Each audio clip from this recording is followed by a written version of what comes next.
Hello and welcome to the Bel-E and Scratch podcast. I am your host, Bel-E. And I am your co-host, Scratch. And today, I had some more partying this weekend. Party. Yeah. Party. Sorry, there's some flying here. It's like a gnat. There's something that flies. Not a bird. Better not. Or a plane. Speaking of which. I missed the clicking. You want me to bring it back? I can bring it back. Hotkey. Yeah, hotkey. Hotkey. Yeah. All right. I tried innovating. No. You kids today and your hotkeys. Yeah, exactly. I'll get there. Fuck else you gonna complain I'll about get the calculator? The lamp's running away. All right.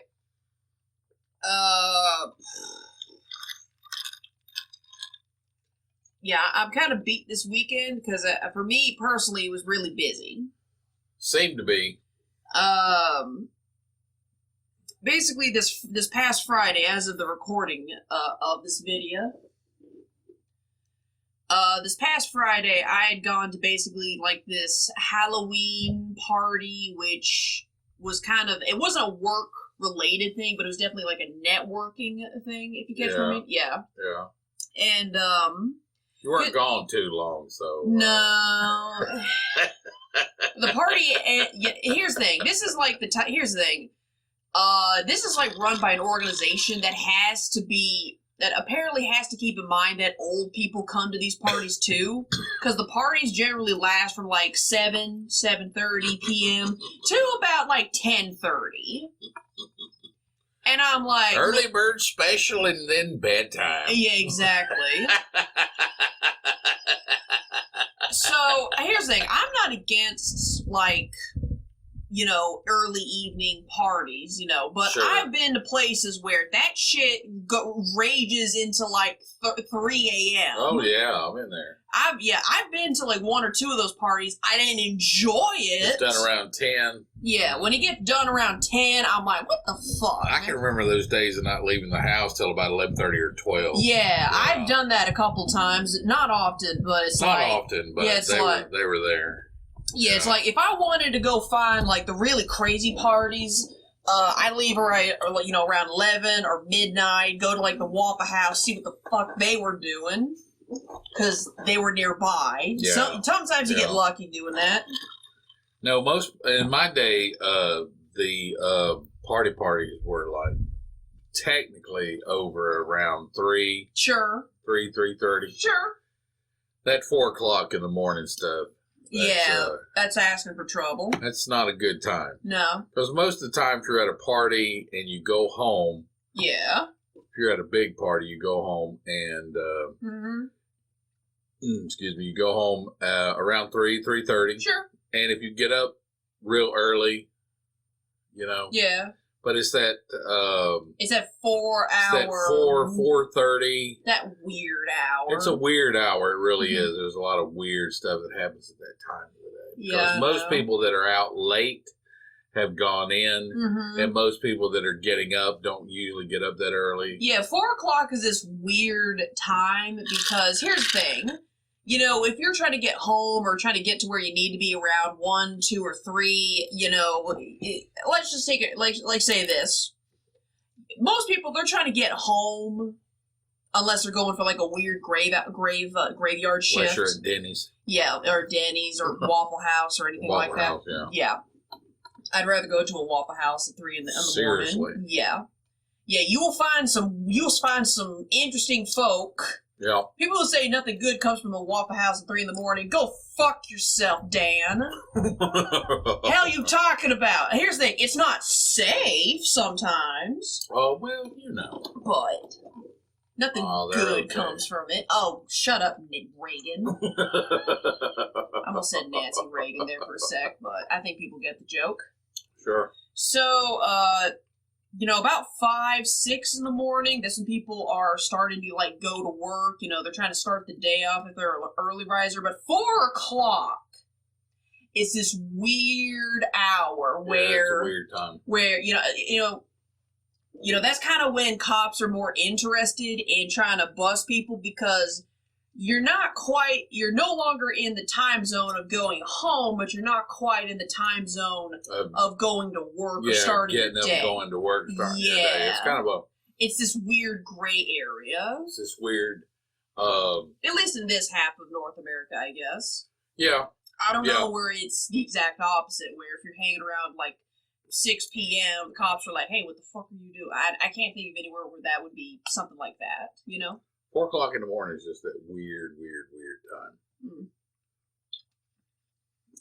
It really is. Indeed. I mean, I've been involved in quite a number of them. Mm-hmm. And if you weren't actively involved in some activity, if you're out driving, shady or non, if you're out driving around at 4 o'clock in the morning, you're definitely going to get some. Yes, the cops are going to be kind of interested. Some local authorities' attention. Yes. Yeah, exactly. Yep, definitely. Make sure you're not up to anything shady. I don't recommend it. No. So here's the thing. This party, I, dressed it like a fortune teller. I had the 25-yard skirt. I had the coin belt, and a couple of other stuff. Be what you are. Yeah, it's for the most part. I was basically just wearing my clothes. Because here's the thing. Yeah. Most people around Halloween, they will wear a costume, pretend to be something you're not. But the stuff I wore to this party, these are not my clothes I wear for every day, but it's part of who I am. 25-yard skirt, belts, and all that stuff. Something you wouldn't have a problem wearing to the mall. Yeah, I wouldn't, because it's part of my dance accoutrement. Accoutrement. Yeah. And of course, like the albino peacock. Okay. I basically metaphorically showed off my feathers by this elaborate dance. Sure. I wasn't. Sure. I don't get drunk at this particular parties because the group that hosts. Well, I'm gonna tell you something. You're gonna pay, and you did. I have a funny story about that, but please continue. You're gonna pay to learn something. Yeah. You get an opportunity to present it. Of course. Go for it. Yeah. Yeah, sure. That's what the showcase was a couple weeks ago. Yeah, exactly. We're wearing tank tops after spending all summer in the gym. Yeah, exactly. Show it off. Exactly. Or crop tops. Yeah. Girls wear crop tops. Guys just don't wear a shirt. Crop tops for men are illegal now. Unless it's a net shirt, which They're not case... very flattering. Yeah, unless it's a net shirt, in which case you have to have my direct seal of approval to whether or not you can or cannot do it. That's the only option. So... So you're at the party. Yeah, I'm at the party. I did actually pay for my own ticket, but my boss... Here's the thing. The first time I went to a party that was hosted by this group, it's kind of a local group. It's not like, Shriners or anything crazy like that. Right. It's not national. Yeah, it's not like something national. It's just a local town group of people who are like, hey, let's just have fucking parties monthly or bi-monthly. Heck yeah. I can respect that. Here's the thing. The first time I went to one of these parties, she comped, she paid for my own, VIP access ticket. Right. And this time, I paid for my own ticket because I thought that was a one-time deal. And I didn't want to overstep my bounds by asking her to keep paying for my shit. Sure. And then, I paid for my own ticket. I'm like, oh, hey, I'm here. And my boss is there. She's kind of talking to people out front. Oh, yeah, that soju just hit me right in the head. Sorry. Next. Anyway, so... And then they're like, oh, you get the super VIP ticket because your boss lady basically told us you were cool. And I was like, yeah? What does that mean? Yeah, apparently she told him I was still cool. And I'm like, wonderful. Yeah, so now I'm basically just sitting here like, should I... Do I need to ask her to not... I'm not going to ask her to not do it. But I can't think of a way of asking her from here on in, do you want me to pay for my own ticket, or are you okay doing it for me? You know what I mean? Right. I mean, I could just phrase it like that, but I was just... Who knows? She may have free tickets. She's definitely well connected in the community because she's been doing personal training for far longer than me, and I'm not mad at that. That's like getting mad the sun rose in the morning. Right. It just is what it is. I just didn't want to overstep my bounds by asking her to continuously pay for me to have access to this networking without, basically not paying for it and her doing it. Right. And I'm like, okay, I'm okay with it, So how'd it go? Party went really well. I talked to some folk. Some people kept trying to rip off my dance moves. Oh, really? Yeah. Have you ever seen? It's kind of like you watch someone who I don't do ballet, but it's like if you watch someone who does ballet and they've done it for like a couple of years and they're really good at it because they understand the technique and form to it. Right.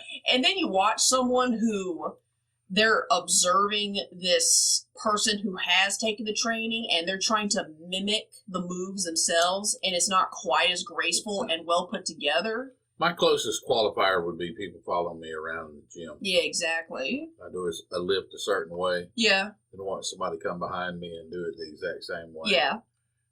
And I can tell by their technique that they just watched me do it, and that's why they're doing it. Yeah. Yeah. That's basically what happened.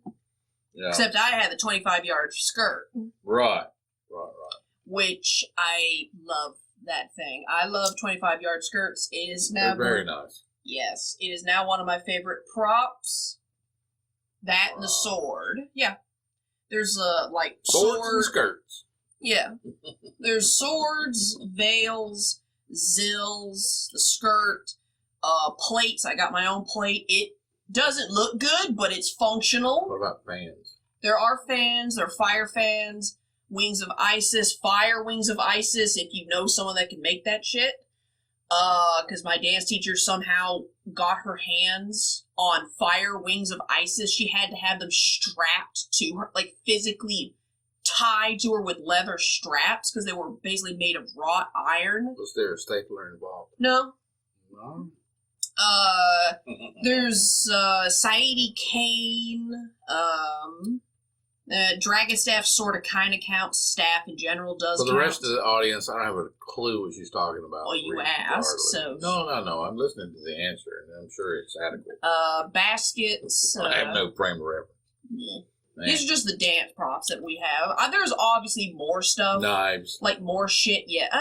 AK-47. No. There's tons of other dance props that we use. Right. Some of it is very elaborate, like a tray with a tea kettle and tea cups. Oh yeah, I've seen that. Yeah, my teacher's got a really nice set of them. Yeah. Easy. And of course, there's probably more shit you can set on fire and dance with it too. Sure. The day someone invents a fire veil will be the day that. Oh, I don't know about that. Yeah, someone's gonna figure it out. Ugh. Yeah, I don't know when. Someone's gonna figure out how to successfully set a veil on fire and then dance with it and not die. Who's gonna take that facial scarring? I don't know who's gonna do it. But someone's going to figure it out. Well, in this day and age of, hey, watch this. Sure. There's a whole lot of hey, hold my beer. Oh, I know going on right now. No, I get it. I'm just saying. Want more views? Yeah. Why don't you try to stuff a pan in your ass? Hey, hold my beer. Yeah, exactly. It's ridiculous. But anyway. Anyway. The party went off real well. There was, I never caught his name because music was just really loud. There was a man at the party. He said he was from Egypt, and I could hear it in his voice because I had heard it previously. Yeah. He was the only person in there that knew I was a belly dancer. Really? Yeah. He knew what I was doing. Maybe I'm not as informed as I think I am, but I can't figure out how anybody could watch you dance and not go, oh.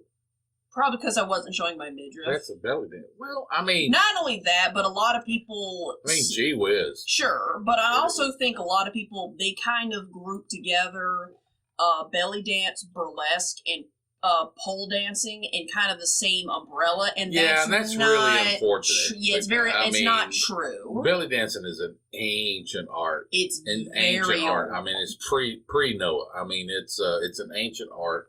It's been around forever, since before recorded history. Indeed.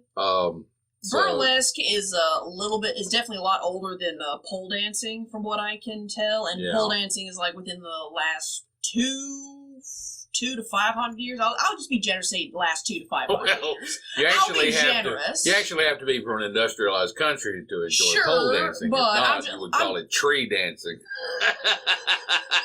Hey, that shit probably exists. Not the way we think it does. And if you're hanging from a tree, they're going to call you a different word. You know what Fair I'm enough. Yeah. So that's kind of the primary stigma that does end up happening. I don't care. That's a shame. Yeah. You are participating in an ancient art form. Yeah. And then folks, they're still like comparing it to pole dancing. I mean, pole dancing and burlesque. Yeah. I can't even.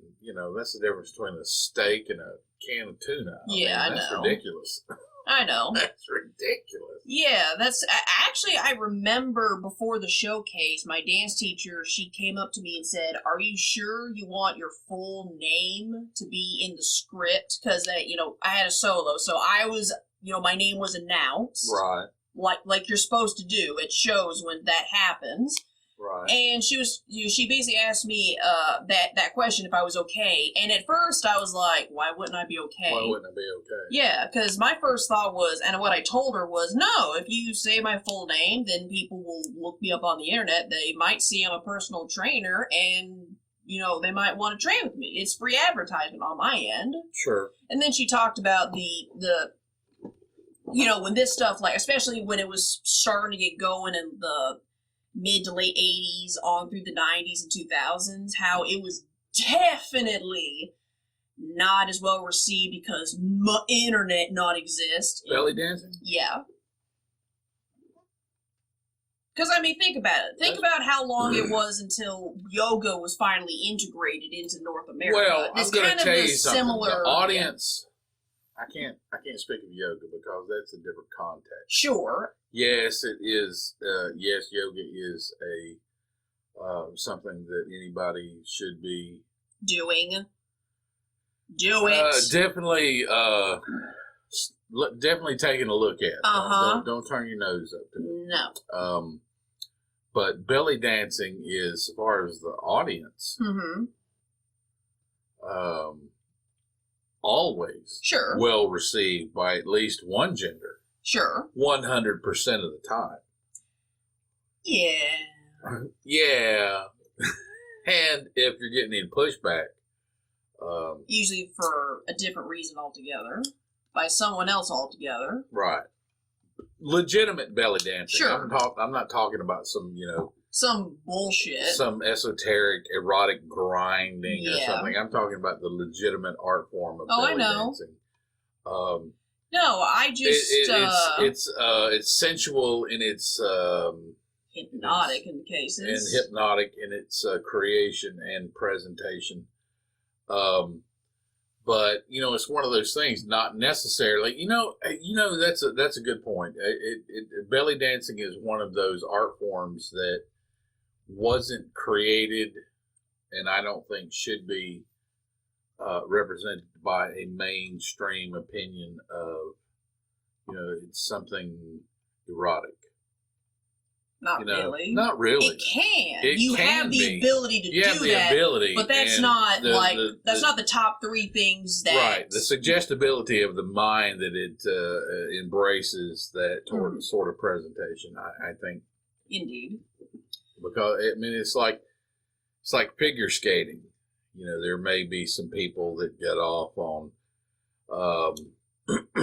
people figure skating in tight outfits. And, Sure, but the essential art form of it. That's not even close to the top of the list. No, it's not. The reason why they have to wear tight outfits is so they can project themselves faster. Sure. It's physics, basically. So, and for our intents and purposes, the way we dress is tradition. Well, and then somebody come along and say, "Oh, that's inappropriate or something." Inappropriate. Yeah. I mean, that's so far me personally. Now, I've yet to run into any kind of belly dance Karen. Well, that's cool. Like someone who's just like no. Well, no. It's like the Bill Burr. It's like the Bill Burr thing. He was talking about all the movies, talking about the repressed people in various situations. Get out of the pool. I have not had one incident where some crazy motherfucker of whoever the fuck was doing that whole thing with belly dance and being all like, "Get out of the pool," or whatever the term would be. Not my child. Yeah, something like that. I've yet to have that happen. And then storm out to a really interesting like try to call the cops or something stupid. Go to the PTA. Yeah, make sure it's not taught in schools. Yeah, which it isn't anyway. So that's kind of a moot point. I don't know. No, it's not really. I mean, in its original intention, it's a beautiful art form. No, it really is. Yes, and I think all things along those lines are. I think it's the way. I will say this: there definitely is, despite the fact how old the art form is, which is older than we can record. Sure. There definitely is. I don't know. I remember this one incident where a couple years ago there was like this thing that happened where there was a little bit of a stir in the community where there was, I don't know what the name of the ballet show is. Disturbance in the Forest. What? A disturbance in the forest. I guess, something. I definitely remember there was some kind of, I don't know what the name of this ballet is, but it was like Middle Eastern centric ballet. Ballet. Really? Yes. Okay. Like they wore semi-traditional attire. Yeah. It might have been like some kind of retelling of a great Middle Eastern epic akin to like 1001 Nights. Something like that, possibly. Cultural appropriation. I'm assuming. I don't know what it is. I don't know what the story is. But here's the thing. Yeah. There was kind of a big question posed / uproar established, whatever. Where basically the question of, you have this Middle Eastern story or aesthetic. Again, I don't know what the fuck the focus was, but it's dressed up in ballet, which is not Middle Eastern. Actually, I'm not sure where ballet comes from. Possibly Russia. Possibly. Ballet does. There's the word ballet does have a very strong association to Russia. Yes, it does. That's probably not where it originally comes from. It may have come from England. I don't know. But, Sure. And then the question was, you have this Middle Eastern story / aesthetic slapped on ballet. Yeah. When there is a perfectly fine, well-established Middle Eastern dance form already right there, referring to like belly dance, People were like, why, you see what I mean? Sure. It's like, why make it a ballet when there's a perfectly good established dance over there? They would see that as an outside influence. What? And it's already an outside influence from the... No. I mean, to the belly dance population. They would see the ballet as an outside influence. Well, how so? I don't know. I'm just saying. I mean, ballet, I don't know exactly where it came from, but I'm pretty sure it didn't come from the Middle East. Ballet? No, it didn't. No, ballet did not. No. That's what But that's belly the thing. dancing, from my perspective and experience, did. Yeah, that's what I'm talking about. Sure.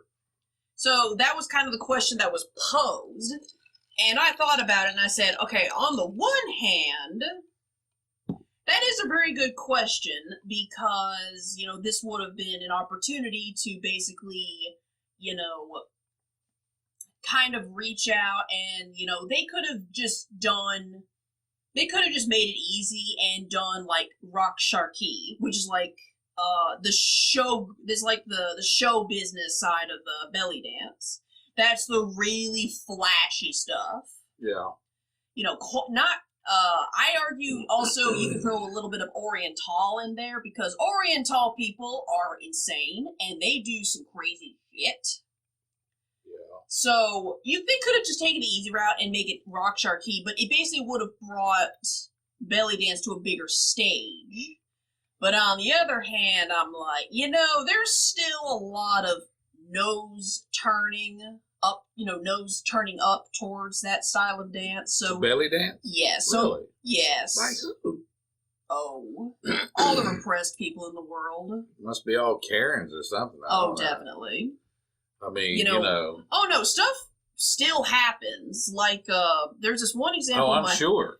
There's this one example that my teacher had explained to me. I don't know the full details of this.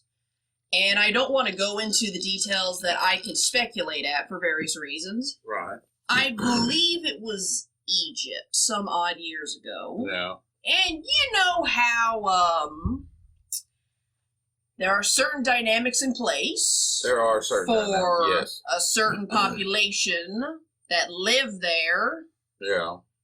Where they gotta wear a couple more layers than the average goose. Yes. Okay. Now, there are still belly dancers. A sexy low-cut tent. Basically. Honestly, I would be less mad at that if it wasn't black, because that attracts heat, and those folk are probably dying, but you know what? Whatever. I don't see how they can have... I don't... Better if it's white. Yeah, I would have... Or at least tan. Something. Yeah, something. I would be less upset, but anyway. Anyway. So... belly dance still does exist in Egypt, obviously. It can't not.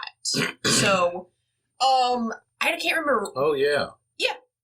Yeah, I mean, they can't not do it. Can't not do it. So, I remember, I don't remember when this happened or what specifically was the issue, but belly dance in Egypt, and I'm sure other places as well, but for the example, has kind of turned into this revolving cycle of, I don't want to put the label feminist movement on it, but I don't know any other word. For example, these people in the belly dance in Egypt, they take that shit seriously. Yeah. Because it is considered an art form, albeit still stigmatized. It's part of their culture. Yeah, it's part of their culture, and it still actually is stigmatized down there, or over there, excuse me. How so? For some reason, here's the thing. When we in the West, when we, see someone who is a dancer, obviously there's like the people who, like maybe you could have done something better with your time, or there is more of a tint of, the artiste, the free spirit. Yeah, but that mindset's different in a country like Egypt. Sure, that's what I'm talking about. We live in a capitalistic, entrepreneurial kind of... No, what I mean is sometimes there is the notion of belly dancers become belly dancers in Egypt and other places because they don't have anything else. All right. It's kind of like I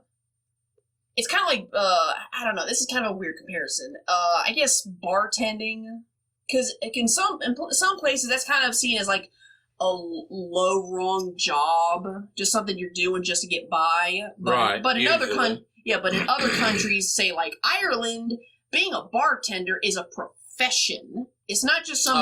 Yeah. That's kind of what it's a cultural perspective. Yes. That not necessarily encapsulates the entire understanding of what you're involved in. Correct. It's situational. Mm-hmm. It's like on the East Coast. Oh, yeah. Does this make more sense? On the East Coast, being working for the post office, meant you had a good job and a good life. But on the West Coast, it meant you were a flunky. Yes. Yeah, exactly. Yeah, it was really weird. Now, they do appreciate the art, not so much the artiste in some circles. I got you. Does that make more? Does that Sure. also? Yeah. Yeah. So when the lawmakers in Egypt at some point, I don't remember when this mandate rang out, but basically they decreed that belly dancers had to wear some kind of midriff covering, not like cloth, but maybe like some sort of gossamer, some kind of flesh colored. Basically, they couldn't show. They had to have like a small something layer over the skin. Something over the skin. Okay. It didn't have to be like a in Egypt. Yes. Really? Yeah. Okay. It didn't have to be anything like broadcloth, just like a layer of gossamer. Right.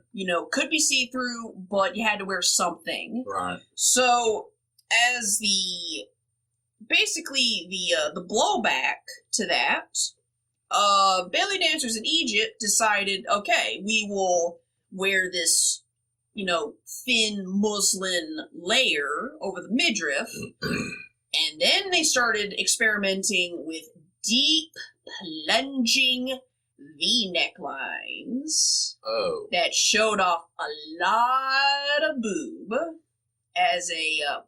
because it had to go, because the bottom of it had to go down to the stomach. Uh-huh.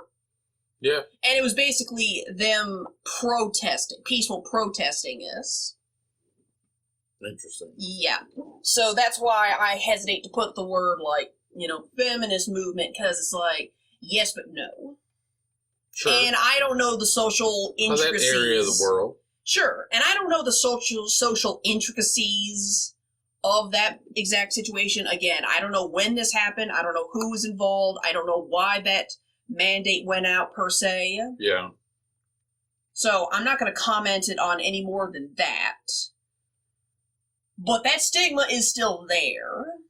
Yeah, well, that's that,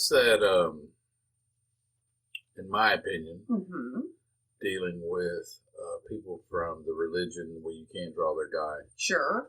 That view the feminine as inherently sinful and predisposed to cause others to sin, which is why they cover.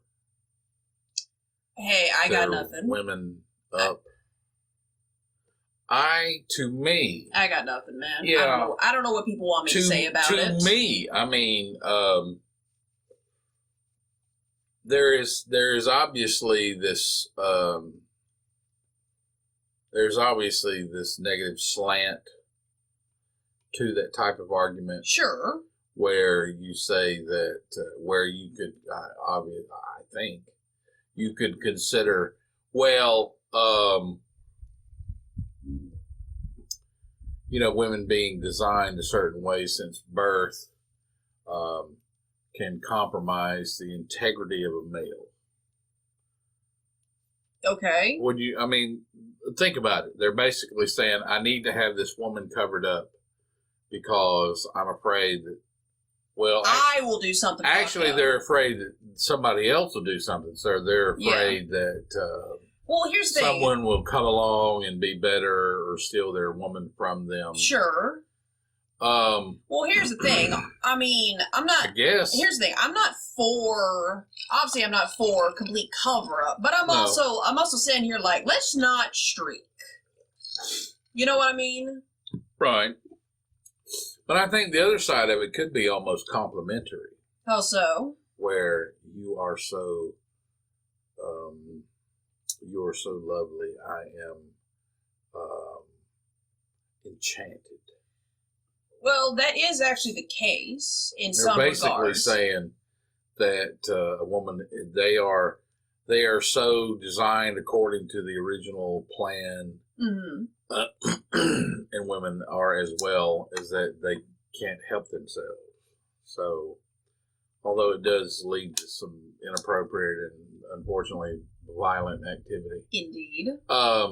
But there is this part of that is basically saying that I am powerless to resist. To be fair, there is kind of that dynamic in a lot of cultures where the masculine will try to hide the feminine from but it's competing masculine. Yeah, from competing masculine. You know, in this, that's ultimately what it is. That's ultimately what it is. It defaults back to evolution. Absolutely. I mean, in this instance, it's the cover-ups. In this instance, it's the cover-ups. In some other cultures, I'm sure you've heard fairy tales of like the king so loved and was possessive of his wife that he locked her in the castle and no one could see her. Right.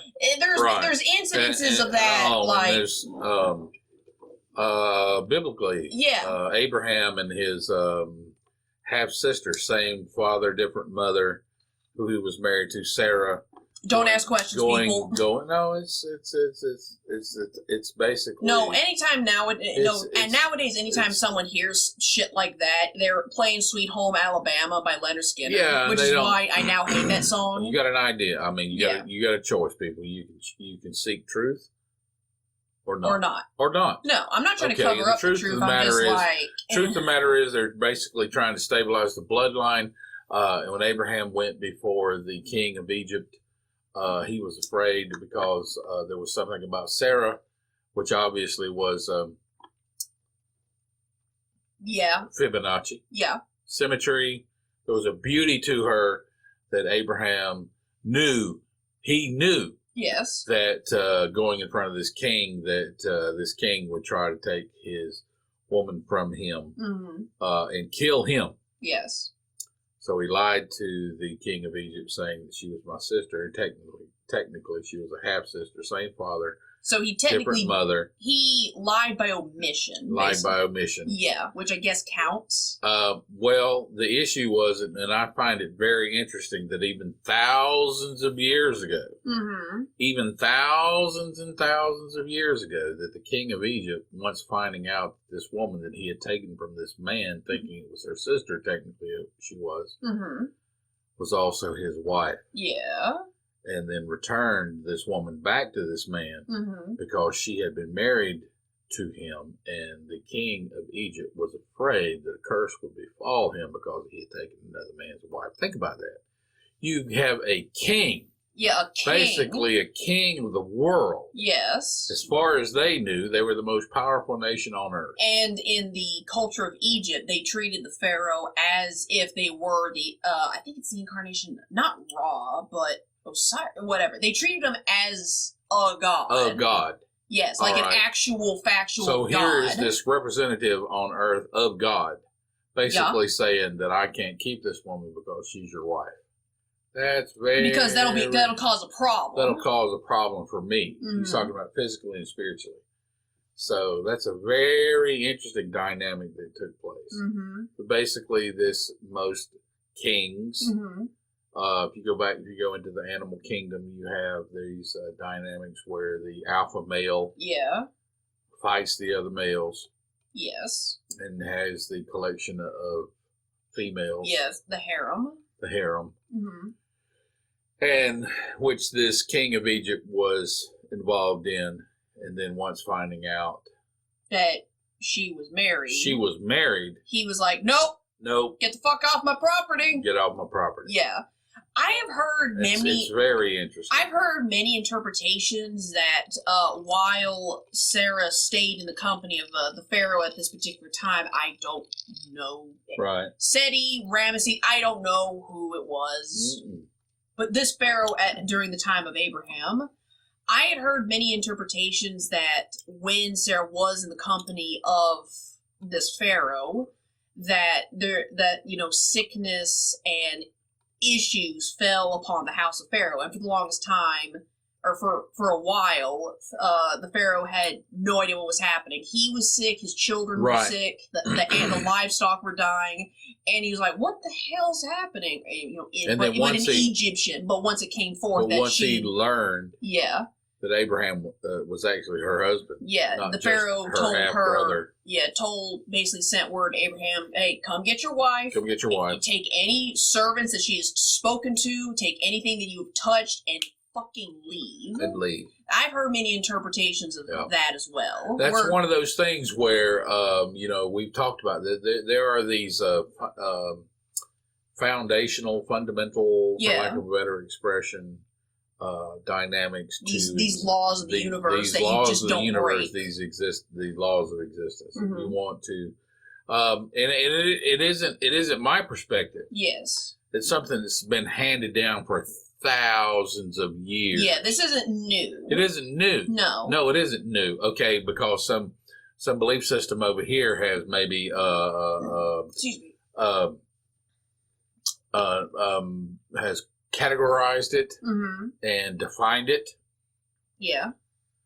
But act outside these parameters and pay the price. Yes. That's what you got to understand. Yeah, there are a couple of things like that roaming around. Obviously, people will fall back to like stuff like the 10 Commandments, but technically there was like 107? No, there was over 600. Okay, over total. 600. Yeah, total over 600 technically. The 10 Commandments were the top 10. Yeah, top 10. Top 10. And there is actually one, there's several, but one thing I can think of off the top of my head, one thing that I've personally only seen explicitly, now what I mean by explicitly is, all right, in media there is the text, which is the dialogue, what's being written down and spoken by the characters. Yeah. And then there's the subtext, things that are inferred in the script. Right. You know, this is where you have your, allegories and metaphors and, sure. Your aha moments that you don't explicitly say to the audience. Right. A good rule of thumb is don't give the audience 4. You give them 2 + 2 and let them figure it out. That does work well with writing fiction. Yes, exactly. Basically, just don't fucking spell it out. Right. And one thing that I've seen, I've read it a long time ago in Dante's Inferno, and I've only really truly seen it explicitly explored, meaning it was brought from subtext to the text. Right. Was the rule of in Dante's Inferno in the I think it's the ninth circle. The ninth circle was the traitors, traitors to your family, to your country, to your God. Yeah. Then there was like the people who were traitors to their guests. Well, that's bad. Like a host who welcomes someone into their home, breaks bread with them, gives them food, and then just kills them in their sleep, or just kills them in general. That is something that has interested me forever. There is this dynamic. Yes. That is recorded very well in ancient culture about not. In other words, literally giving guests more power than the host. Yeah. But above all else, you don't do anything negative to the guest if it's not required. Yeah. Right. If they're not a threat, they come to you in a certain level of innocence. Yes. You can't take advantage of this situation. Yeah. It is an ancient curse. I don't know exactly the parameters around it or where it comes from, but it is extremely apparent in all culture. It really is. The only time I've seen it explicitly talked about was in Game of Thrones, the Red Wedding. Yeah, the Red Wedding. Granted, there was complications like, was it Robb? I think it was Robb. Well, you can't Stark going back on his word. Regardless of that type of offense. Yes. You are not allowed to engage people in the manner of friendship, only to not do only to destroy them. Yeah, that's not allowed. It's karma. Reap what you sow. Yeah, call it what you want to. Yes, but it's ultimately. I don't honestly and truly. I don't think it's a matter of what's allowed. See, there's too many people that focus on what's allowed. What can I get away with? Yeah. There are certain dynamics that if you weren't a bad person to begin with, you wouldn't have engaged in this nefarious activity. So I don't really think, honestly and truly, I really don't think that it specifically curses you, although it really does. Yes. Although it really does, it just gives an example of the type of person that you are. Yeah. And you're going to pay a very heavy price, a very negative price. It's kind of like a red flag. It's kind of like a red. Yeah. It's kind of like a red flag. Yeah. It doesn't automatically make you a bad person. It just kind of highlights what's already there. What's already there. Yeah. Which is fair. If you reach that level, then you're just about to the jumping off point. Yeah. Okay. Where that. something because of actions. It's kind of like that.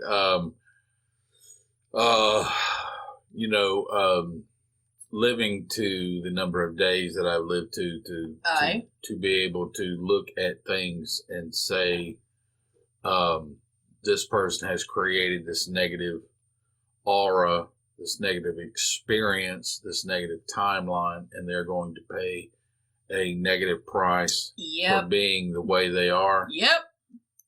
Yeah. I know someone like that. That's just a prime example. Several people like that. That's just a prime example of what's coming. So that helped me understand the whole, forgive your enemies, and let, we say, hey, kill everybody and let the paramedics sort them out. But, it's basically, God's going to sort it out. But these people have already put in this action or this line of behavior that dooms them to a negative outcome. Yeah. So that's where you find peace. Yeah. That's where you find. That's where that whole forgive and forget goes. Yeah, because they basically, anybody that would do you that way or treat you that way, sure, they've doomed themselves to a negative outcome that honestly and truly doesn't have anything to do with you. Now, we can incorporate that into our character and experience and go, oh, hey, you wronged me, so now wrong is coming to you, but they've wronged other people. Yeah. And they've got a history of it, and ultimately that's going to cause them to pay a heavy toll for it. It really is. I know. It really is. Yeah, I know a couple people like that. Yeah. Yeah. This got serious. Yeah, it did.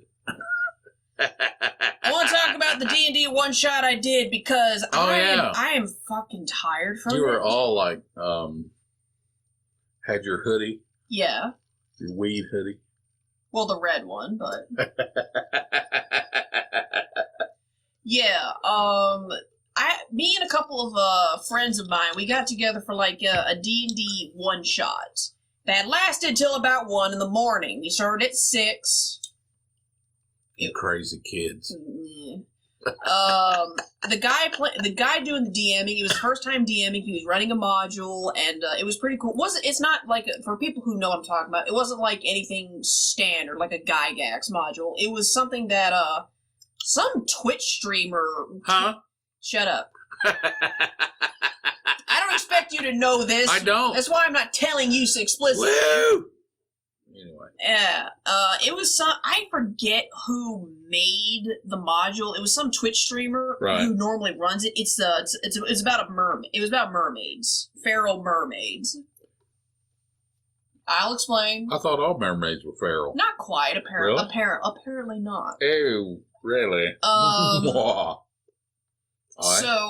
Basically, it was me and about 6 other people, and we lucked out, and someone knew the owners of it was like the town over to the next. We situated ourselves in a vape shop. They had closed early for the private party, and we were the private party. All right. So here's the thing: some of these people, some of the players, they vape. Yeah. I don't. Right. So I figured, you know what? What's good for gander is good for goose. I didn't vape. Yeah. I brought something else. I brought my medicine bag. Oh, really? Yeah. Nothing illegal, people. I swear to God. And I had to say that about... Mugwort. Yeah, mugwort. I had to say that about 12 times. Pull some herbs out on the table, and they're like, what the... Man. Yeah. Yeah, because they're a bunch of outlaws, right? Yeah, they're the ones... Yeah, these are the... Yeah, seriously. You pull out less than a gram of 100% organic plant-based matter. Yeah. And they're all freaking out like they're going to jail. Yes. You know what I did? here's the thing. Some of these motherfuckers actually go to like Vape Nation competitions. Competition? Yes. What the hell is that all about? Okay, small How long tangent. you can take an inhale or crap? No, hang on. I'm going to need my phone. Wait just a second. I need my phone. This is some dumb shit. In my opinion, Competition? This is give me 5 minutes. Wait. I am No. I'm YouTube. not being impatient. I'm just beating it up. All That's right. Look, when competition. Who's got the most teeth? I mean, come on. No. Relax. Hey, Give me a minute. All right. So, vape. When vape came out, obviously it was marketed as like the alternative for tobacco because tobacco is evil, yada yada yada. Yeah, tobacco's evil. Yeah, politics notwithstanding. It's all politics. Then at some point, there is a point to it, but that's not what we're talking about. At some point, someone decided, hey, you know it'd be fucking cool if we got a bunch of these clowns together in the same room. And the smoke is so thick with vapes and vaporizers, you can actually do tricks with that shit. Like blowing smoke rings within smoke rings and making fucking tornadoes and shit. Alright. Yeah, like, it looks like fucking magic. Now, here's the thing. It looks cool. Like, it looks like magic. Imagine what that's doing to your lungs and your upper respiratory system. Yeah. To be that good. You're definitely losing a lung's worth of surface area. Yeah. Absolutely. Yeah. So you understand what I'm getting at? I get you. Okay. So some of these people. Competition. These are competitions for basically the coolest shit. Gee, I wonder who sponsors that. I wonder. Yeah. It was probably like a marketing gimmick, but whatever. Absolutely, it was a marketing gimmick. So some of the D&D folk, like one or two, definitely one, I don't know about the other one, do like they do like vape competition shit where they actually physically hand make vapes about the size of this goddamn water bottle in my hand. Which is the size of a toaster. Yeah, about the size of a toaster. That's called the Hammer of God, apparently. I learned that last night. One of those big... Well, weren't you uninformed? Yeah, I was. So if someone's carrying around a vape that looks like a fucking pipe bomb, that's called a hammer. And it looks like a pipe bomb. All right. And with a mouthpiece. With a mouthpiece.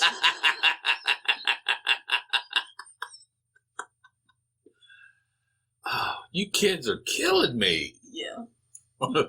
I'm just numb to it now. But I was kind of impressed by the guy that he basically made his own. I was like, okay, that's actually pretty cool. It's like that night I did the MC for your dance. Yes. I went out during the intermission. Yeah. When Sonam was playing. Yeah.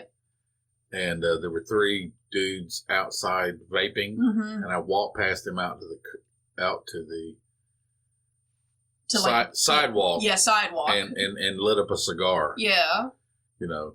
So they're at least a basketball court behind me. Yeah, you were next to the building just having a... They were next to the building. Yeah, you were just smoking on a cigar. Yeah, you were on the street. They were still in the parking lot. They were still in the parking lot, right? Yeah, you're on a cigar, They're vaping, I'm cigaring. Yeah, you're being all Sinatra over here. Yeah, right. So, when I'm done, I put it away, put it in my tube, put it back in my pocket. Be respectful. And exactly. I was, like I said, I was at least a basketball court away from them. Yeah. And when I came back, they looked at me weird. It was just weird. Like, really? Like, weird as in, like, you piece of shit, or weird as in, like, what the fuck are you doing? It was like, kind of, what the fuck are you doing? Yeah. And I was at least 20 years older than, probably 30 years older than all Oh, of them. yeah. So they were looking at you like, what? And you were looking at them like what? How do you think you got here, Scooter? Yeah. You probably met one of the people I played with. Maybe. But, no, it was kind of interesting when I came back Yeah. Came back at the end of intermission. Oh, yeah. So what I brought, here's the thing. I thought, you know what? It's a vape shop. I don't vape. So, but I kind of want to, Sure. fit in, I guess. Sure. So I brought my medicine bag. And yes, I do call it my medicine bag. Yeah. Medicine bag. I won't go into details of what's in it. But nothing illegal. But it's legal. It's legal, 100% legal, full realsies. And herbs. It's just herbs. Right.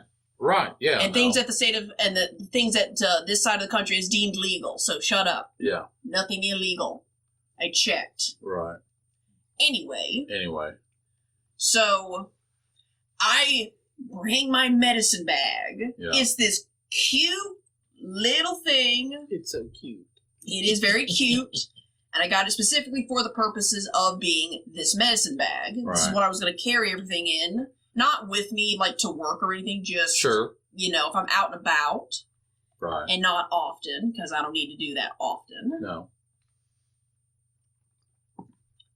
On the occasion, personally. No. So I thought, I'll bring this. So I pull out the medicine bag. Zip.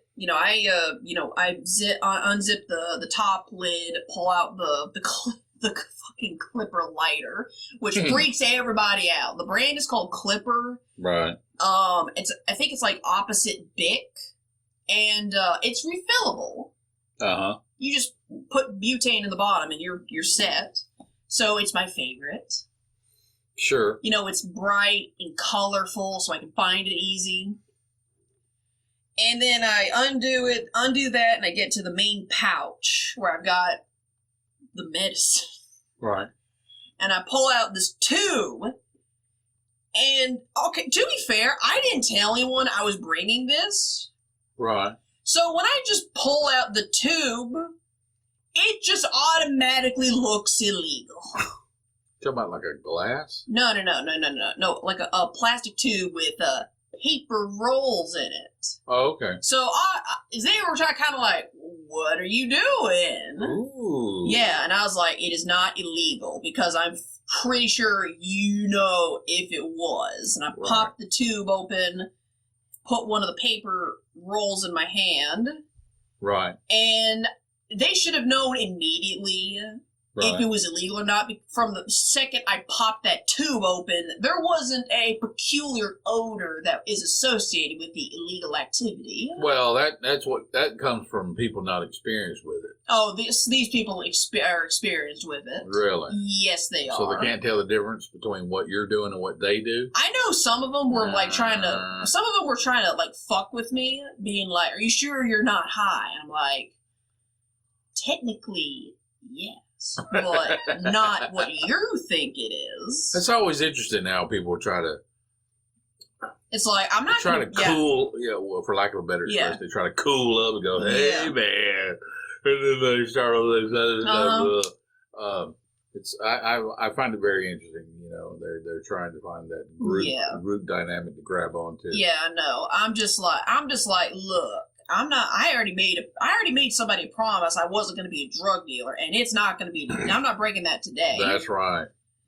So what I did was earlier in the day, I had gone to this block party market thing, and someone was and something that's kind of all the rage now for small business seller people. Yeah. Is they'll have like bath salts and salves and lip balm, these handmade goods, which are good, and I support these people, know. Right. And this person that I had encountered, they, for the first time, living here. Now, living here, I've, obviously encountered, like, tobacco shops. Yeah. Where they sold, and there's, cigarettes, cigars, stuff like that. Right. So it's mostly tobacco. Yeah. Every now and again, I'll run into someone who's a plug or a middleman, but I'm like, I can't afford that shit, and I don't care to. Right. This is the first time I encountered somebody who sold a pre-made herbal smoke mixture. Really? Because previously, I've had to do it myself. I've got 2 recipes stored away. I'm very proud of myself because they work. Because you researched it. You specifically combined the original ingredient. Yes, I specifically combined the original ingredients in my mixture. Right. I have I have sleep and silence. Sleep gives a sleep status effect. Yeah. You know this to be true. Yes, it is. Silence is something that specifically targets upper respiratory. Okay. Helps with coughing, hence silent status effects. Right. Yeah, I got some of my I got the names from Final Fantasy. Why not? So, why not? But here's the thing. I don't have a ton of access to just food-grade herbs. No. Like, I'm still trying to nail down a very solid way to get my hands on stuff like mullein. Right. Which mullein is like the universal base for these smoke herbs, because it will pair with damn near everything. It's like the peanut butter to everybody's chocolate. Okay. That's cool. Peanut butter and chocolate are kind of universal. There's not a lot of things you don't... Yeah, they go together, and there's not a lot of things you can't mix with it. True. Sure. True. So, I'm still trying to track down mullein and a couple of other stuff to just, some good basics. Right. Some solid rounders. Right. This was the first time I encountered someone that sold that shit pre-mixed. Really? Yes. Oh, okay. Yeah. Obviously, they had the bath salts and the salt scrubs and salves and all that, lotions and all that other stuff, and that's well and good. I've seen it once. I've seen it 1,000 times, online or otherwise. Yeah. This was the first time someone was like, "Hey, you can smoke this shit," and I went, "What?" All right. And I bought 2 of their tins. Okay. Well, they had 4, but I only had so much money. Okay. And I when I got home, I got my paper, and I took some of that with me to the D&D game. I took the flavor Moonflower, which is for your moon time. Moonflower? Yeah, it's for your moon time. Fucking hippies. It's for your moon times, man. That sounds like a chick thing, right? It is a chick thing. For me, it was close enough. Sure. Not to be TMI or anything. Fire it up! Yeah, for me, not to be TMI or anything. Sure. So, okay, all right. That's cool. It had mullein, blue lotus, which I'd been trying to get my hands on as well.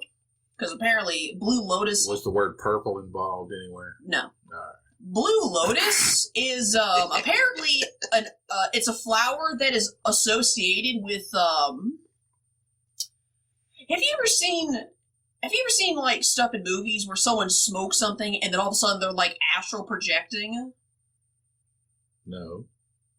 Astral projecting? Like they're like smoking something, then automatically they're in another dimension. I don't know about smoking anything. There was a not LSD or not mushrooms or anything like that. Yeah. And not peyote. I've seen the experience. Yeah. In movie presentation. Yeah. Yeah. Typically, it's associated with like mushrooms or peyote or something like that. Yeah. Blue lotus is another one of those. An herb. Yes. Okay. Where it will give you vivid dreams and reportedly can like send your dumb ass into the next dimension. That explains a lot. When ingested, either as a tea. Lotus. Yes, a lotus. A particular type of lotus. A particular type of lotus flower. Lotus flower. Okay. It will send your dumb ass into the next dimension. That explains a lot. Yes. So it's like, where in the heck did the concentration on this particular flower come from? Exactly. Because they dried it and smoked it. Yep. Okay. Yep. All right. Well. Uh-huh. 1,000-year-old mystery solved. Yep. On the Bel-E and Scratch podcast. There you go, There you go, people. You learned something. You're welcome. Yes. So I've been trying to. Sorry. So I've been trying to track down like a very steady supply of like, well, not steady, just reliable. Sure. Because there's a difference. There is a big difference. Yeah, a reliable source of mullein, blue lotus flower, probably lavender, because lavender is really smooth. Right.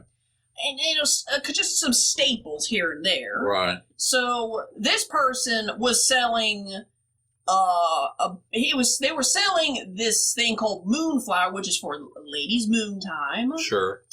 And she had mentioned, mullein, clover, or cloves, I think she said lavender, diamana, and she said blue lotus flower. And I went, give me that shit. Slammed the damn money on the table. It must be a rare plant. I don't know if it's rare. I think in Louisiana it's illegal. Really? Yeah, there's some weird stuff in Louisiana that's illegal. That's crazy. Well, let me phrase that. Anything that should be illegal in Louisiana. Oh, diamana is another plant that's illegal there. But here's the thing. Really? Yeah, there are some things. Coon ass. Yeah, exactly. Anyway.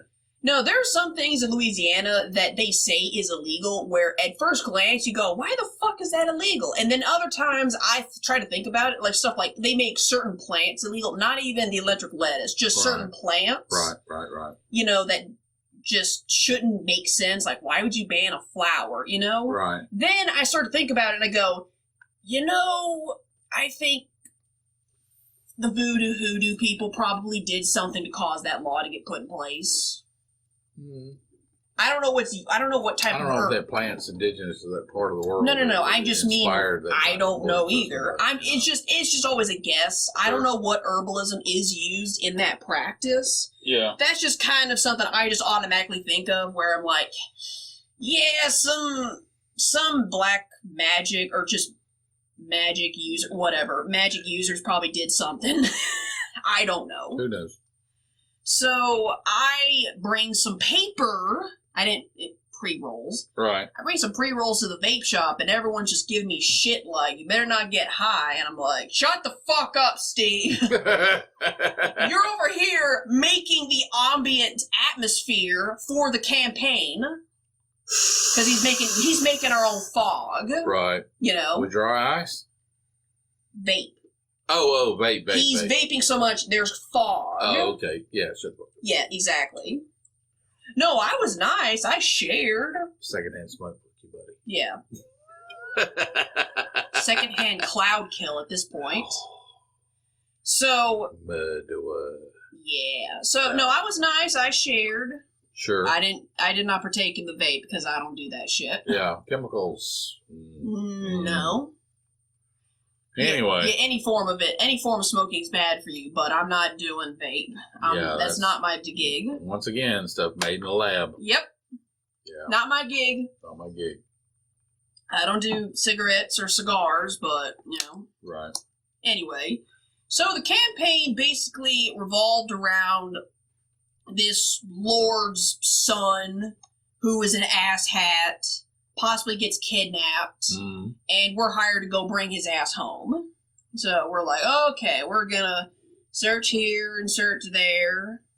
And the character I play is a Escape from New York? No. Snake Plissken? No, they get charmed by a mermaid and they go find them. Yeah. Fish. Yes. My character, I had talked to the DM, and my character, he had done work for the Lord previously, so my character knew the missing son that we're trying to go find. Just to make it a lot easier for finding leads and shit. Nerd. Yeah, I know. Whatever. So we eventually track this kid down, find out he has stolen property in his pursuit of his merwoman. And during the final battle, one of our party members gets eaten by a group of mer people. Ugh. And because my character has known this family for a long time, because they're an elf, they live longer than God, Right. My character goes, as soon as we're done here, I'm going to drag this brat back to my forest, because I was a druid. I'm going to drag this kid back to my forest, I'm going to tie him to a tree, and beat him with switches until he bleeds. The person that ate your friend. Yeah, or the person that we're sent to go after because the kid was an asshat. Oh, okay. Yeah. I got you. I lost my friend and you're an asshat. Yeah. Oh, yeah. I lost. Did you kill him? The kid? Yeah. No. Well, hey. No. You got it coming. Yeah. The ass whooping coming. Yeah. The module. The way it ends is the kid is he's basically traumatized into being a good person. Yeah. And I said to the DM, no, it's not ending like that. We're not 316. Yes, we're having ass whooping 316. I actually rolled dice to do non-lethal damage, and yeah, my elven druid went from this, sober, Tolkien-esque, fantasy icon to pissed off parent real quick. I said, I'm tying this kid to a tree and I'm gonna beat him with switches. Won't kill him. No, it won't. No. He'll never tell anyone. No. Because who the fuck's gonna believe him? That elf whooped my ass. You mean the death druid? Yeah, exactly. Roll the dice. Yeah, roll the dice. So that was fun. Alright. Well, cool. Yeah, fucking mermaid. Yeah, I didn't... I wasn't expecting to go from this very... Because here's the thing. When I do D&D, I don't play these very sober, dry characters. Because it's a fucking fantasy. Why would I want to do that? Yeah, you see? Sure. No, I usually play, I try to play it straight, like the straight man. Right. Or insane, or childlike, or just something different. Sure. This was the first time I basically had a character descend into madness, into essentially inside of this one session. I started out very dry, very humorless, kind of a dick. And then I spawned a tree on the beach, a pine tree on the beach. Yeah. Just so I could break branches off it and beat this guy. Just lash this guy. All right. Ugh. So that was my weekend. My weekend was cutting grass. Yeah. I appreciate it. It's my first weekend on the other side of the new job. Good. Yeah. No more 4 o'clock in the morning. Yeah, thank God. Thank God. Yeah. You're also still coming to train with me, right? Eventually, yes. I told you by the end of this year. I know. Gonna get it. That's fine. No. Here's the thing. I'm not trying to hold you hostage or anything. No, I know you're not. I'm going to be fair. I'm going to be fair. I'm going to cut you a deal. Because I try to do that for people. Yeah. The people at my belly dancing studio, they get the 20% off of their first package and, 65 rates and whatnot. Same thing with the tea shop people, because I feel safe at that tea shop. Yeah. I think I've already explained the story on the air. Did I say that on air? About what? I was trying to go to the tea shop so I could talk to the employees about working out some kind of deal. They would train with me and all that. You mentioned it to me. I don't know if you mentioned it on here. Okay. So, damn it, I hate to do this because I gotta pee. Yeah, I know. All right, so several weeks ago, right, I was doing my thing trying to get people to come train with me, because you got to do that when you're technically I'm technically a freelance trainer. True. Technically speaking. Yeah.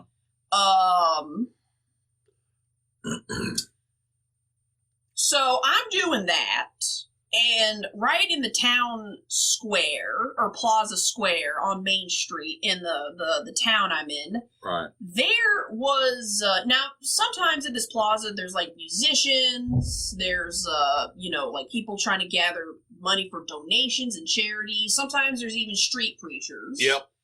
And I usually don't pay these people any mind because I don't want to cause problems. I'm just a spectator. I'm just a spectator. I might give money to like the musician. There's one guy in particular who plays the saxophone. He fucking kills it. Hey, good saxophone's good saxophone. True. So, So this time there was this Oh God, how do I be diplomatic about this? There was a group of Oh. Yeah. You starting to remember this story now? Yeah. Yeah. All right. I was a good 7 or 8 feet away from this group of fellows, non-Caucasian fellows. Yeah. Who were there was like 7 or 8 of them, all guys. They appeared to be. I don't know if they were trying to raise money. I don't know if they were some kind of preaching crew. I don't know what they were there for. Right. I'd seen them sometimes before, but something in my mind always made me kind of like dismiss them. Like there was some kind of automatic Jedi mind trick of, these are not the people you were looking for, you know? Because for some reason I never was inclined to look further into who they were or what they represented. You just saw them there. I just saw them there, and I kind of vaguely heard stuff that they were talking about. Not words, just sounds, which is weird. Yeah. You know, it's like someone's talking an awful lot, but you don't process the words. Right. You know, I'm sure that's happened to many people. Sure. And I'm just kind of curious, because there appears to be a large crowd that's gathering around them.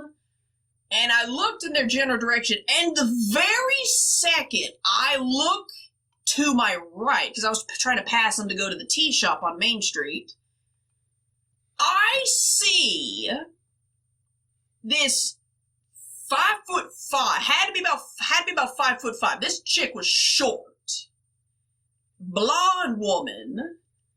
Of course. I don't know why this works. I don't know why this happened. I don't know why it does happen. Me either. I don't know why the phenomena exists, but this short little blonde woman rolls up to one of the guys, like, she's like within a foot of him. Right. It'd be one thing if she was like 5 feet away. Yeah. But she just rolls up on one of the guys in this plaza, in this group, and just straight up pulls out her titty. She had a spare. Yeah. She just straight up lifts her shirt up, and she ain't got nothing underneath. And the very second I saw the nip, I immediately turned right around and went, that is none of my business. I'm over here walking away. That is none of my business. Oh, hey, a squirrel. So I did the that's none of my business walk on over to the tea shop. Sure. And I ran as fast as possible to that tea shop, because here's the thing. Now, this applies to parties, but I feel like this applies to life in general. If you are in a situation where somebody gets naked, the cops are coming. If you're in a situation where a fight breaks out, the cops are coming. Right. If you're in a situation where drugs, like hard drugs, get brought out, the cops are coming. Cops are coming. Yeah. Like, you know, this is stuff for, like, parties, you know? Sure. If furniture starts getting broken, I don't mean, like, accidental stuff. I mean, like, someone throws the fucking TV out of the top-story window of a house, the cops are coming. The cops are coming. Yeah. So that's why I did my little none of my business walk on over to the tea shop. Because the cops are coming. Yeah, the cops are coming. And I straight up just went into that tea shop, and all the staff knows who the fuck I am by name. Right. Because I've been in there so many times. Right. And I tell them stories. And I say to them, say to them, okay, I don't know what the fuck is happening on the plaza. And I told them what I just said to you. Right. So the tea shop is definitely a place where I feel safe. Safe space. Yeah, whatever you want to chalk it up as. If people want to call it that, I don't care. But that's definitely a place where if I was in trouble and I couldn't get, and it was like and that tea shop was between me and my car, I'm going to that tea shop and being like, hey, can you, like, call the cops? There's a problem, like, back there. And they have great bathrooms. They actually do. Cool. But anyway. So the tea shop people, I would take care of them. I take care of my family, you know, my grandma, but you knew that already. Sure. So, I don't know what I was originally going with this. Me either. Why the fuck was I talking about? Plaza. No, yeah, before that, like Shirt. something about no, before that, something about personal training, but I can't remember. Oh yeah, I'm not holding you hostage. I mean, you're gonna do it because you have to, not because I'm going to make you do it. Hey, lady. Actually, we're doing both. Sure. A little bit of both. A little bit of both. All right, one last thing. Yeah. Little funny story. My first client, she's a good friend of mine. I've known her for like 2-3 years. She's fantastic. We know each other through the belly dance plays. Sure. So she used to be like a pretty hardcore, not quite like your level when you were my age, but kind of couple notches down. But she would train. Hardcore lifter. Yeah, she wasn't not a hardcore lifter. She was more like a hardcore trainer. Sure. Like training. Right. You know, nothing extreme like the 600-pound clean sweep or whatever. Yeah. Nothing crazy like that. Sure. But she would work out to keep herself fit when she was younger, and then the panorama happened. She was sedentary for so long because she was working at the hospital, and she would just scan people for like in 12-hour shifts for 4 to 5 months. Right. That is basically sedentary. Her just sitting on her ass, just doing that, and she admits it herself. Sure. And obviously, when they don't know how anatomy works as well as you and I do. Well, you obviously better, but sure. People, for some reason, the idea of spot correcting body fat still is perpetuated. Really? Yeah, it's not quite. Not really. It takes a level of application that most people aren't going to get involved in. It just does. Yeah. So on a casual level, you have to work out your whole body to fix that one spot of your body. And in the process, you get a better body. You do. Yes. So she was kind of like pushing the whole, like, she's got to get rid of her tummy fat. And I didn't tell her no. Right. We weren't going to do that because there's no way. You lift weights for a certain amount of time, you're going to lose body fat. And you're going to lose belly fat. That's just going to happen. That is going to happen, yes. Yeah. The only time you see big, muscular people with fat bellies is if they're training for the World's Strongest Man competition. And hey, guess what? That's genetics. Yeah, that's genetics. Yeah. And growth hormone. But anyway. Yeah, I'm not here to discuss the political intricacies of that either. Sure. Or the intricacies of it. Anyway. Typical intricacies. Yes. So, she was kind of busting my hump because as we would do certain, like free weight exercises, I would have her, like, stand in a certain way, like having her feet all the way together, like together. Sure. So you would use your core muscles to help stabilize your position. I'll show you something. Oh yeah. No, I know, but that's kind of but that's part of what I had her do. That's what I had other people do. But she was just kind of like poking me. Right. You know, she was just kind of poking me like abs. And I'm like, okay, all right, we gonna do this then. All right. So the way her workout is designed, she only comes once a week because she's busy, and I understand that. Sure. So she just gets the full body pump. Right. Meaning we're going from largest muscle, legs, and working our way down from largest to smallest. Sure. Well, some of the smallest parts of your muscles is your abs. Right. So at the end of the workout, that's when she gets abs. Oh boy. Which is horrific. It is. Yes. Yes. No sarcasm. No. That sucks. Sucks. Yes. And I said to her, all right, we're going to do abs as a treat. For dessert. For dessert. Yeah. For dessert. Yeah. Because here's the thing. I've had her stand in certain positions that would automatically activate her core and work out her abs normally. Right. Passively. Sure.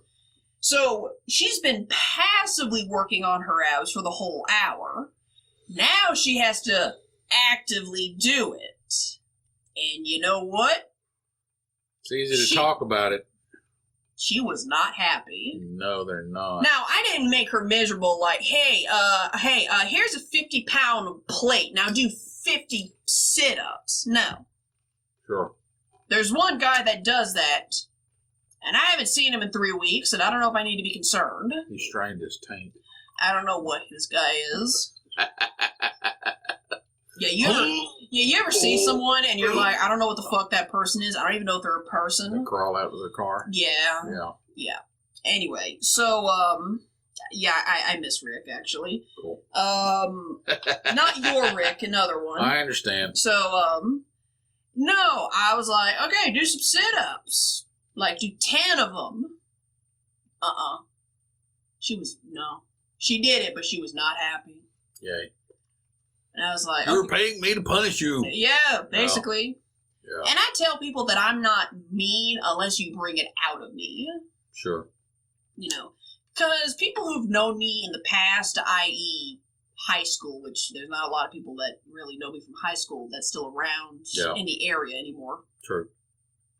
I'm not saying I've changed 100%, but I've changed at least 90%. 90%. Yeah. Which is 100.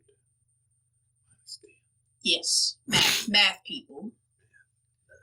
So, yeah, I try to tell people, like, I'm not mean. I'm just firm. No, if you want someone mean, you gotta talk to my boss. Yeah. She's earned it. She's been doing it for like 20 plus years, so she's earned the right to be a hard ass. So. Anyway. So I just wanted to wrap up on that because I thought it was funny. She was just talking, and it's like, okay. Talking that smack. All right. Let's see what you're all about. What's good? All right. Feel the pain. Monetize the pain. Monetize the pain. That's still our thing. Monetize the pain. I'm going to have her make a t-shirt of it. I swear to God. I swear. All right. Well, that's it, folks. I was your host, Bel-E. And I was your co-host, Mr. Scratch. And we'll see you guys next Tuesday. Next Tuesday. Tune in. Bye.